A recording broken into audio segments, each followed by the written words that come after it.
Hello everyone.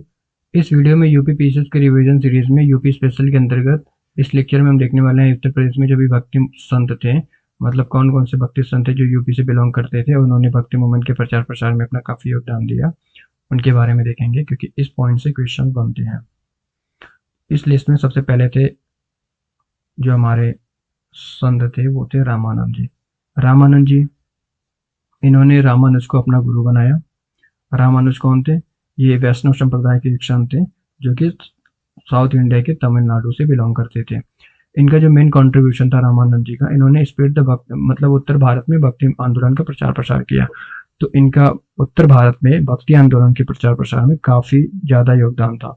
इनका संप्रदाय था, उन्होंने रामानंदी संप्रदाय की नींव रखी। रामानंदी संप्रदाय किसमें विश्वास करते थे? ये भगवान श्री राम की उपासना करते थे और इन्होंने श्री राम की उपासना करते थे और साथ ही अपने जो शिष्यों में इन्होंने हर संप्रदाय, हर धर्म और हर पंथ के लोगों को शामिल किया। तो इस तरीके से इन्होंने सोसाइटी में इंक्लूसिविटी का एक तरीके से प्रचार प्रसार भी किया। और ये कहाँ रहते थे? बनारस में रहते थे। इनकी रचनाओं में इन्होंने खुद से कुछ प्रमुख रचनाएं नहीं की, लेकिन इन्होंने जो भी बातें बोली, इनके शिष्य जो थे कबीर दास जी हो गए, रैदास जी हो गए या फिर बाकी शिष्य थे, उन्होंने अपनी रचनाओं में इनकी बातों को शामिल करके आगे बढ़ाया। दूसरे जो हमारे संत थे वो कबीरदास जी थे। कबीरदास जी किस पे? निर्गुण भक्ति में विश्वास रखते थे, यानी कि फॉर्मलेस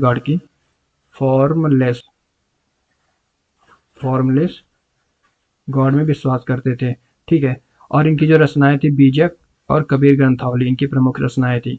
इस तरीके इनकी रचनाओं को सिख धर्म के जो प्रमुख ग्रंथ है गुरु ग्रंथ साहिब, उसमें भी शामिल किया गया है। किसकी? कबीरदास जी की रचनाओं को।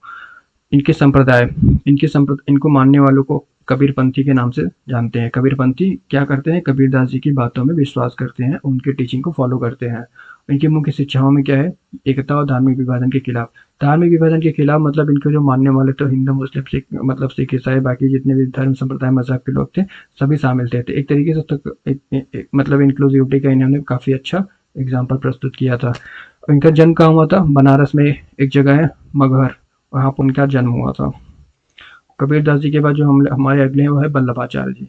वल्लभाचार्य जी ने पुष्टि मार्ग सेक्ट की स्थापना की, यानी पुष्टि मार्ग संप्रदाय की। पुष्टि मार्ग संप्रदाय का जो मुख्य टीचिंग है वो क्या है? ये भगवान श्री कृष्ण की आराधना करते हैं और भगवान श्री कृष्ण की जो बाल रूप है उसकी आराधना करते हैं। कौन? पुष्टि मार्ग संप्रदाय। इनका जो मेन कॉन्ट्रीब्यूशन था इम्पेसाइज सेवा भक्ति, मतलब इन्होंने सेवा को एक तरीके से भक्ति में शामिल किया। मतलब जो भी सेवा की जिनको ज़रूरत है, एक तरीके से दीन दुखियों की सेवा करना उन्होंने एक तरीके से भगवान की सेवा करने के बराबर माना।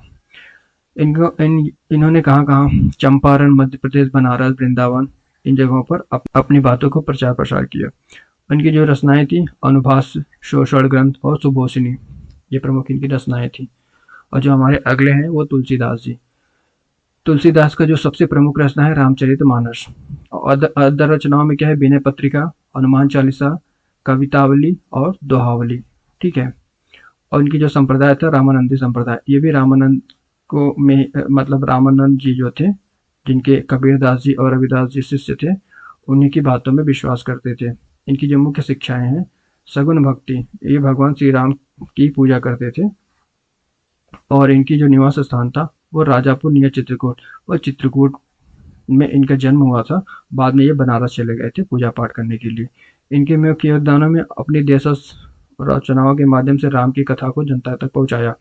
इसका क्या मतलब है? इन्होंने भगवान श्री राम को अपनी रचनाओं के माध्यम से काफ़ी ज़्यादा पॉपुलराइज कर दिया। भगवान श्री राम के जीवन से जुड़ी जो भी कहानियाँ थी, इन्होंने इसको काफ़ी ज़्यादा पॉपुलराइज कर दिया। इसके बाद जो हमारे अगले हैं वो है सूरदास जी। तो सूरदास जी ये वल्लभाचार्य के शिष्य थे और वल्लभाचार्य जिन्हें पुष्टि मार्ग संप्रदाय की नींव रखी थी।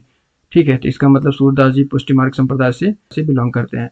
इनकी जो प्रमुख रचनाओं में कौन थे? सूरसागर, सुरसरावली और साहित्य लहरी, सूरदास जी की प्रमुख रचनाएं थी। और इनकी जो मुख्य शिक्षाओं में था, जैसे वल्लभाचार्य जी श्री कृष्ण जी के बाल रूप को केंद्र बना करके उन्होंने अपनी रचनाओं की रचना की। तो सूरदास जी ने ये श्री कृष्ण जी और का गोपियों के साथ जो भी किस्से कहानियां थी उनको आधार बना करके अपनी रचनाएं की।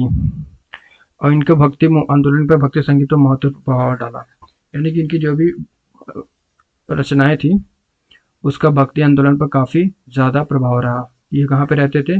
ये आगरा में रहते थे और बाद में चले गए थे वृंदावन। इस लिस्ट में हमारे अगले जो हैं वो हैं रैदास। रैदास ये जाति से एक कुबलर थे, यानी कि जो चमड़े का कार्य करते थे, लेकिन ये रामानंद के शिष्य थे और इन्होंने मतलब निर्गुण भक्ति उपासना में विश्वास किया। ये कहाँ पे रहते थे? बनारस में रहते थे और Ravidas associated with the nirgun bhakti and his teachings led the foundation of Ravidassia sect. इनकी बातों में जो भी विश्वास करने वाले लोग हैं वो रविदासिया सेक्ट या रविदासिया संप्रदाय के लोग बोले जाते हैं। अंतिम जो है हमारे लिस्ट में रसखान। ये एक धर्म से मुस्लिम थे, लेकिन भगवान श्री कृष्ण की भक्ति करते थे और इन्होंने कई सारे कंपोजिशन भगवान श्री कृष्ण को डेडिकेटेड है और इनकी जो मुख्य रचनाओं में है वह सवाइयाँ और ख्याल। भगवान श्री कृष्ण को आधार बनाकर इन्होंने कई सारे सवाइयाँ और ख्याल की रचना की। ये कहाँ पे रहते थे? ये अपना ज़्यादातर समय वृंदावन में बिताए। इस तरीके से हमने उत्तर प्रदेश में कुछ उत्तर प्रदेश से जुड़े हुए कुछ भक्ति संत थे जो इम्पोर्टेंट थे, उनको हमने कवर कर लिया। नेक्स्ट वीडियो में हम नेक्स्ट टॉपिक कवर करेंगे।